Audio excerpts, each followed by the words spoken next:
Vorbesc astăzi despre cum am lăsat de fumat. În felul acesta am devenit independent financiar și am putut să renunț la jobul pe care îl aveam. Fiind început de an, vă încurajez să încercați și dumneavoastră să renunțați la fumat. Dar hai mai întâi să vedem ce se întâmplă în prezent. Vă salut! Un an nou fericit! Sunt Cătălin Iamandi și voi face o scurtă analiză valabilă pe 3/1/2024 înaintea deschiderii pieței de capital din SUA. Săptămâna aceasta putem vedea în calendarul economic că majoritatea băncilor au fost închise de sărbători. Rata dobânzilor de politică monetară rămâne deocamdată în SUA 5,5%, în zona euro 4,5% și în România 7%. Sentimentul pieței este bearish în proporție de 52%. Poziționarea piețelor financiare, raportate la media pe 200 de zile, este deasupra mediei 67,9% și sub mediei 32,1%. Așa arată toate companiile listate pe piața din SUA. Sunt grupate pe sectoarele de activitate și mărimea reprezintă capitalizarea companiei. Indicele VIX la 9 zile nu anticipează evenimente negative pe următoarea săptămână, fiind la un nivel scăzut. Indexul Fear and Greed este la 75, o valoare ce indică lăcomie extremă. Concluzia analizei este că majoritatea companiilor se află în teritoriu pozitiv. Nasdaq și Dow Jones au egalat maximile lor istorice și S&P 500 este foarte aproape. Acum, pe început de an, au corectat puțin.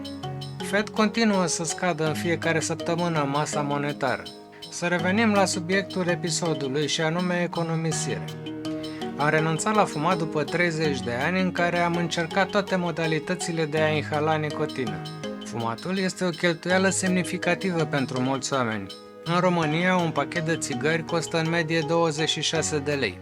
La un pachet pe zi fumat, acesta va cheltui 780 de lei pe lună sau 9360 de lei pe an. Eu fumam aproape 2 pachete pe zi. Această sumă poate fi economisită pentru obiective financiare cum ar fi o casă, o mașină sau o vacanță. De asemenea, poate fi folosită pentru a plăti facturi sau pentru a acoperi alte cheltuieli. Renunțarea la fumat poate duce la economii semnificative. De exemplu, dacă un fumător renunță la fumat și începe să economisească banii pe care îi cheltuia pe țigări, acesta ar putea economisi 9360 de lei pe an și în 10 ani ar putea economisi 93.600 de lei. Renunțarea la fumat poate reduce riscul de a dezvolta multe boli, inclusiv boli de inimă, cancer pulmonar și boli pulmonare obstructive cronice. De asemenea, poate ajuta la îmbunătățirea stării de spirit, a energiei și a calității somnului. Renunțarea la fumat poate crește speranța de viață cu aproximativ 10 ani. Faptul că m-am lăsat de fumat reduce riscul de a dezvolta multe boli, cum ar fi boli de inimă, cancer pulmonar, boli pulmonare obstructive cronice, accidente vasculare cerebrale, cancer colorectal, osteoporoză, cataractă, glaucom, tulburări de anxietate și depresie, probleme de fertilitate și altele. Renunțarea la fumat poate fi o provocare, dar este o decizie care poate avea un impact pozitiv asupra sănătății și finanțelor. Urmează câteva sfaturi pentru a vă ajuta să renunțați la fumat. Stabiliți o dată pentru a renunța la fumat și anunțați-i pe cei dragi despre planul dumneavoastră. Acest lucru vă va ajuta să vă angajați la obiectivul dumneavoastră și să vă ofere sprijin.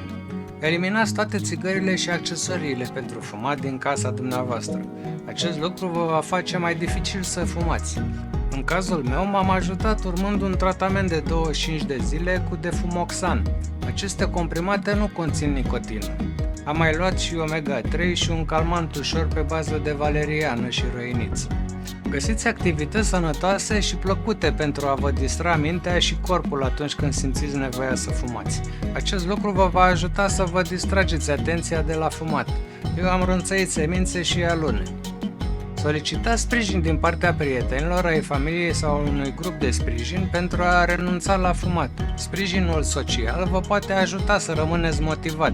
Renunțarea la fumat este o decizie importantă care vă poate aduce beneficii atât pe termen scurt cât și pe termen lung. Prin economisirea banilor pe care îi cheltuiam pe țigări, acum îmi pot atinge obiectivele financiare și mi-am îmbunătățit sănătatea. În continuare, voi arăta cum am devenit independent financiar renunțând la fumat. Independența financiară înseamnă să ai suficienți bani pentru a-ți acoperi cheltuielile de bază, fără a fi nevoie să lucrezi activ. O definiție mai specifică a independenței financiare este că aceasta se atinge atunci când veniturile pasive ale unei persoane sunt egale sau mai mari decât cheltuielile sale. Venitul pasiv este venitul care este generat fără a fi necesar să lucreze activ. Sursele de venit pasiv pot include investiții, proprietăți, afaceri sau alte forme de venit. Primul pas pentru a obține independența financiară este să stabilești un obiectiv și un plan. Cât de mulți bani vrei să ai pentru a fi independent financiar și când vrei să atingi acest obiectiv? Odată ce ai răspuns la aceste întrebări, poți începe să-ți faci un plan pentru a ajunge acolo. Cel mai important lucru pe care îl poți face pentru a obține independența financiară este să economisești și să investești cât mai mult posibil. Cu cât economisești mai mult, cu atât vei ajunge mai repede la obiectivul tău. Reducerea cheltuielilor este un alt mod important pentru a obține independența financiară. Cu cât cheltuiești mai puțin, cu atât vei avea mai mulți bani de economisit sau de investit. În cazul meu am economisit substanțial prin renunțarea la fumat. O modalitate de a obține independența financiară mai repede este să găsești surse de venit pasiv. Acest lucru poate fi realizat prin investiții, proprietăți, afaceri sau alte forme de venit. Independența financiară este un obiectiv care poate fi atins, dar necesită timp, efort și planificare. Aștept cu interes comentariile voastre. Știu că nu e ușor, dar ați putea să renunțați la fumat? Voi continua să postez relatări pentru playlistul de finanțe pe care vă invit să le vedeți dacă doriți să performați în acest domeniu. Ca de obicei, mulțumesc membrilor care s-au abonat.